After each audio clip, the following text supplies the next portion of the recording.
देश का सिंधी समुदाय जितना समृद्ध और मजबूत है उतना ही विवादों से दूर, अपने काम से काम और व्यापार में मस्त।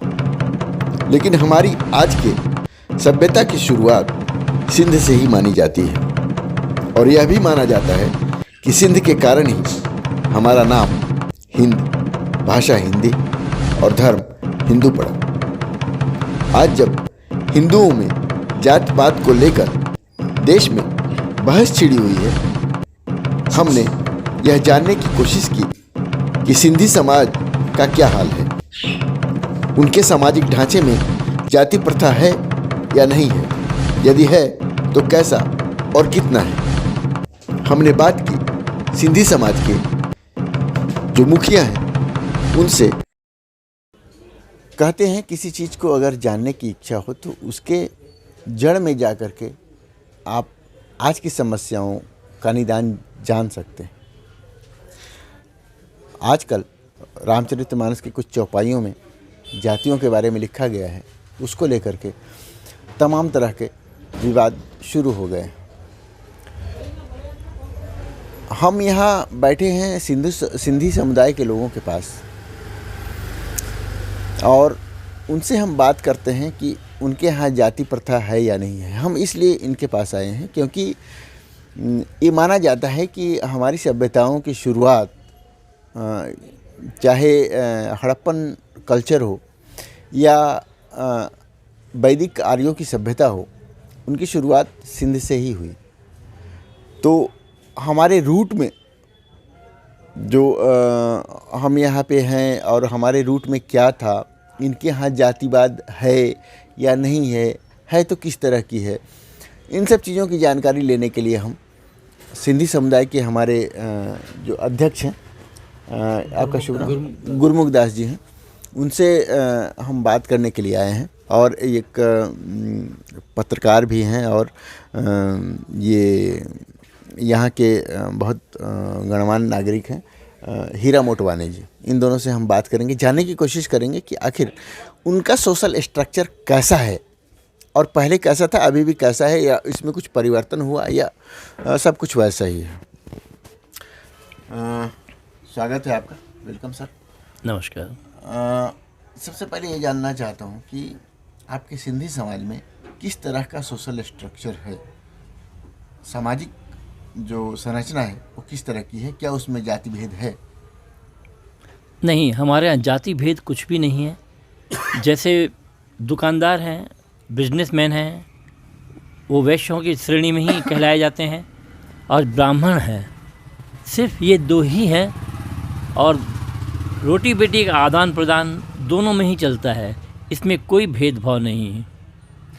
कोई सफाई कर्मी भी होता होगा, साफ करने वाला भी होता होगा, क्या ऐसे लोग भी होते हैं आपके? नहीं, हमारे समाज में ऐसे लोग नहीं होते। मतलब अपना काम खुद ही करने का है? हाँ जी हाँ, अपना काम खुद करने की ही है बेटे। ये बताइए, ये जब आपके यहाँ आपके समाज में ब्राह्मण होते हैं तो फिर क्या मतलब ऐसा है कि ब्राह्मण दूसरे उससे शादी ना करता हो या दूसरों को का छुआ नहीं खाता हो, छूता ना हो, ऐसा कुछ? नहीं, ऐसा कुछ भी नहीं है हमारे यहाँ। इस प्रकार की कोई छूत वाली परंपरा या छुआछूत की बीमारी, इस टाइप की किसी भी प्रकार की कोई ऐसी कोई कुप्रथा हमारे समाज में नहीं है। ब्राह्मण जो हमारे यहाँ हैं वो बड़े पूज्य होते हैं और लगभग ब्राह्मण अपने ही ब्राह्मण जो उनकी श्रेणियाँ बनी हुई हैं उन्हीं में ही सबसे पहले वो जा कर के और अपने शादी ब्याह करते हैं बच्चों के। लेकिन वो चाहें तो हमारे यहाँ से भी शादी ब्याह कर सकते हैं, जो हमारे वैश्य परिवार हैं उनसे भी शादी ब्याह कर सकते हैं, उसमें भी उनके लिए कोई मनाही नहीं है। क्या शुरू से ही सिंधी समाज का सोशल स्ट्रक्चर यही है? हाँ, नहीं, शुरू में तो आप ये मान के चलिए कि अगर हम इतिहास को देखते हैं तो जब सिंध में हम लोग वहाँ पे जब रहते थे तो जो इतिहास है, जो बुक्स हैं, वो हमें ये बताती हैं कि उस समय में जैसे वर्ण व्यवस्था हर जगह पे थी, ब्राह्मण है, वैश्य हैं, शूद्र हैं और क्षत्रिय हैं, वैसी ही लगभग व्यवस्था हमारे यहाँ भी थी। लेकिन हमारे यहाँ क्षत्रिय कम हुआ करते थे, क्योंकि यह जो संस्कृति है हमारी, जो हमारी सिंधी सभ्यता है, जो हमारा सिंधी कल्चर है, ये इस प्रकार की हिंसक चीज़ों से दूर रहता है। ये बहुत ही शांतिप्रिय कौम है और पूर्णतः व्यापारिक कौम है।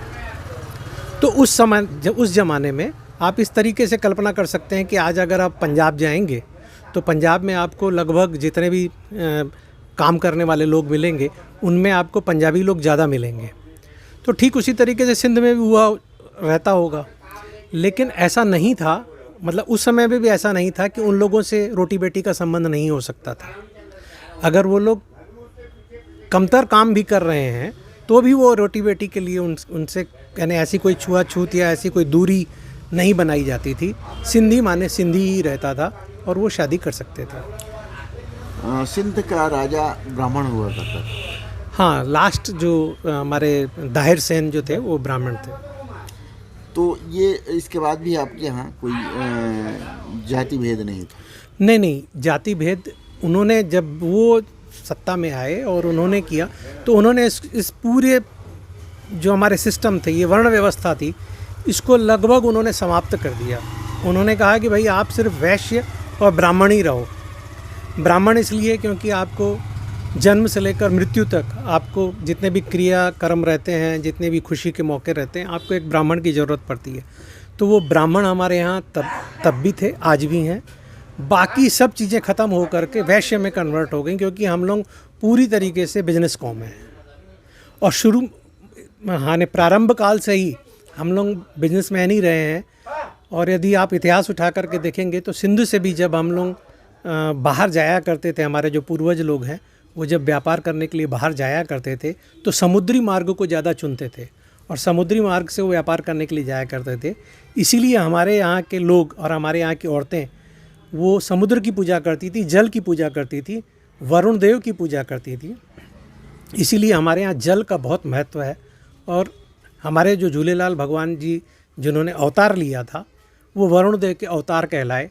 और वो जब तब से लेकर आज तक आप ये मान के चलिए कि हम लोगों का पूरा सिस्टम जल से संबंधित, जल के आसपास ही घूमता रहा। हमारी पूजा पाठ, हमारी संस्कृति सब उसी में ही रही। आपके कल्चर में कभी भी ब्राह्मणिकल सिस्टम हावी नहीं हुआ? नहीं, ना पहले हुआ ना आज हुआ। तो आप लोग के जो समाज है उसमें कैसे कुछ कुरीतियाँ नहीं आई? इस तरह का स्ट्रक्चर किस तरह से बना हुआ था कि ये चीज़ें हावी ही नहीं हो पाई? मैंने आपको बताया कि एक बिजनेसमैन जो रहता है वो बहुत ही लिबरल रहता है। जो व्यापारी रहता है वो सबके साथ चलता है। वो कभी भी कंट्रोवर्सी में नहीं पड़ता, वो झगड़ों में नहीं पड़ता, वो किसी प्रकार के ऐसे फालतू की चीज़ों में नहीं पड़ता। उसको शुद्ध व्यापार करना है, व्यापार करके अपना पेट पालना है और आगे बढ़ना है। तो व्यापारी कौम होने के कारण इन सब चीज़ों से वो दूर रहा। तब भी दूर रहा, आज भी दूर है। ये अभी जो सिंध में भी आपके सब लोग होंगे, वहाँ भी मतलब वहाँ के जो सिंधी हैं, क्या वो सभी के सभी कन्वर्टेड हो गए, मुसलमान हो गए? लगभग कह सकते हैं, पूरी तरह से तो नहीं, लेकिन लगभग अपन मान सकते हैं। जो हम समाचार पत्रों में पढ़ते हैं कि जब हमने विभाजन की त्रासदी को झेला था तब लगभग 28% हमारे लोग वहाँ पर थे और आज जो है 3 से 4% लोग ही बचे हैं। बाकी सब लगभग कन्वर्ट हो चुके हैं। क्या उनके साथ आप लोगों का संबंध, वैवाहिक संबंध वगैरह स्थापित होता है? हाँ, बिल्कुल होता है। कभी कभी ऐसी स्थितियाँ आ जाती हैं कि जो हमारे पुराने पूर्वजों के जो लोग रहते थे और पुराने पहचान वाले लोग रहते थे, उन लोगों के यहाँ से भी बेटियाँ जो है वो भारत में यहाँ आती हैं। यहाँ से जाति कम है लेकिन वहाँ से आती ज़रूर ज़्यादा है। और यहाँ पे अभी आप देखोगे तो रायगढ़ में भी ऐसे उदाहरण हैं जहाँ पे पाकिस्तान से बेटियाँ आई हैं। तो पाकिस्तान से आना अलग बात, वो कन्वर्टेड अगर मुसलमान है फिर भी कोई दिक्कत नहीं? कन्वर्टेड मुसलमान आप इसको इस तरीके से देखिए कि वहाँ पर नमाज पढ़ना उनके लिए एक मजबूरी है। लेकिन वो मानते तो झूलेलाल जी को आज भी हैं। आज भी वहाँ चेट्री चंड मनाया जाता है। आज भी वहाँ हमारी जो हमारे कल्चर हैं, जो सिंधी त्यौहार हैं वो मनाए जाते हैं। आज भी हमारे जो औरतें हैं, हमारे यहाँ की जो महिलाएं हैं, वो उन सारी चीज़ों को मानती हैं जो चीज़ वहाँ से हम लोग छोड़ करके आए थे। आज भी वहाँ मनाए जाते हैं। लेकिन एक स्थान की मजबूरी होने के कारण उन लोगों को नमाज भी अदा करनी पड़ती है, लेकिन उन लोगों ने पूरे तरीके से उसको मैं ये समझता हूँ कि स्वीकार नहीं किया है। तो अगर स्वीकार किया हो या ना किया हो, लेकिन आप लोगों को वैवाहिक संबंध स्थापित करने में भी कोई दिक्कत नहीं होती? हाँ, नहीं होती है, अक्सर नहीं होती है। अगर वहाँ का भी कोई सिंधी है, और भाई अभी भी आप ये देख लीजिए कि छत्तीसगढ़ में भी बहुत सारे लोग पाकिस्तान से अभी भी आ रहे हैं। मतलब इन 4-5 सालों का भी अगर आप देखेंगे, 4-5 साल 10 साल का भी अगर आप रिकॉर्ड उठा के देखेंगे, तो छत्तीसगढ़ में बहुत सारे मुसलमान अपने पाकिस्तान से सिंधी भाई आए हैं। अब वो जब यहाँ पे आके रहने लग गए तो निश्चित रूप से अब उनके यहाँ से रोटी बेटी का संबंध फिर स्टार्ट हो गया। वो भी अपने बच्चों की शादियाँ यहीं करवा रहे हैं। तो आप क्या आपके यहाँ जैसे जो आपका जो धर्म झूलेलाल बेस्ड है, लेकिन आप सभी धर्मों के लोगों सभी धर्मों को उसको भी मानते हैं आप? जी हाँ, सभी धर्मों को इसीलिए मानते हैं क्योंकि हम लोग सिंधी सनातनी हिंदू हैं। हमारा धर्म हमको कहता है कि हमारे लिए सारे ईश्वर, सारे संत एक ही श्रेणी में आते हैं। इसलिए हम हर भगवान की पूजा करते हैं, हर संत को नमन करते हैं। धन्यवाद। तो हमने इनको सुना, सिंधी समुदाय के लोग हैं, सनातनी हिंदू भी हैं। ये आप यहाँ देख रहे होंगे देवी देवताओं की मूर्तियाँ भी लगी हुई हैं। इनके बैकग्राउंड में देवी देवताओं की भी मूर्ति है। ये गुरु ग्रंथ साहब की भी पूजा करते हैं। ये लोग जो सिख धर्म के हैं उनको भी चीज़ों को मानते हैं। और इन्होंने ये बताया कि जो वहाँ पे कन्वर्टेड मुसलमान हैं सिंध में, वहाँ के लोगों से भी वैवाहिक संबंध, रोटी बेटी का आदान प्रदान करने में इनको कोई हिचक नहीं है।